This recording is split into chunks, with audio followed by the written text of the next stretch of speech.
حابين نعرف من سيادتك أهمية بطولة كأس الخليج اللي راح يكون بالبصرة، وخاصة بدخول باص الخليج إلى مدينة الناصرية. طبعا بطولة الخليج العربي جدا مهمة، راح تعكس مدى التطور اللي موجود ببلدنا والاستقرار الأمني اللي يشهده البلد، والقيمة الكبرى لتجمع أخواننا بالخليج العربي في بلدهم الثاني العراق. شكرا جزيلا سيادة القائد. طبعا اليوم كانت هي من دخول النقطة الأولى الأمنية المعتبرة داخل حدود محافظة ذي قار، أنه كان الاهتمام كبير جدا.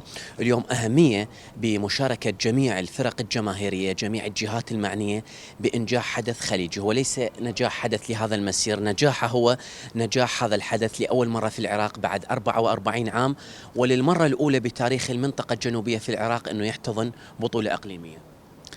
نعم، تشرف محافظة ذي قار بأن تكون النقطة الأولى لانطلاق هذه المسيرة تاريخية، لأنه يتحدث عن تاريخ 65 سنة، وراح تمر مرورا من محافظة ذي قار باتجاه محافظات العراق الحبيبة، باتجاه الدول الخليج العربي الشقيقة، وإن شاء الله تكون رحلة موفقة ونتمنى لكم بها السلامة، وإن شاء الله ولاحظتوا الأمن والأمان تشهدها المحافظة، وإن شاء الله كل محافظاتنا آمنة، كل بلدنا آمن إن شاء الله.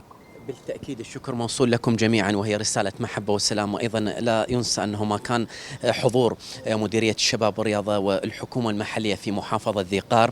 متشرف كادر برنامج باص الخليج بوجودكم، باستقبالكم بهذا الكرم وهذه الضيافة وهذه الفعاليات الكبيرة في محافظة ذي قار. نحن داعمين لهكذا نشاطات تبعث لدول الخليج ودول العالم أجمع برسالة سلام ومحبة، ونحن مستقبلين لهكذا نشاطات سواء كانت رياضية، ونأمل أن تكون هناك نشاطات اقتصادية في المستقبل لإعمار البلد وللتواصل مع كل البلدان المتطورة للنهوض ببلدنا، هذا البلد اللي تعرض إلى أزمات وتعرض إلى نكبات، لكن بوجود الخيرين أمثالكم ووجود القيادات الأمنية ووجود القيادات السياسية راح تبعث رسالة أنه البلد العراق في مأمن، وفي مأمن في هذه الأيدي، وسوف يصل إلى ما يصبو إليه أبناء الشعب العراقي.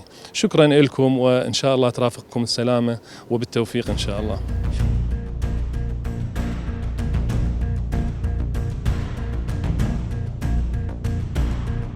باص الخليج يجمعنا.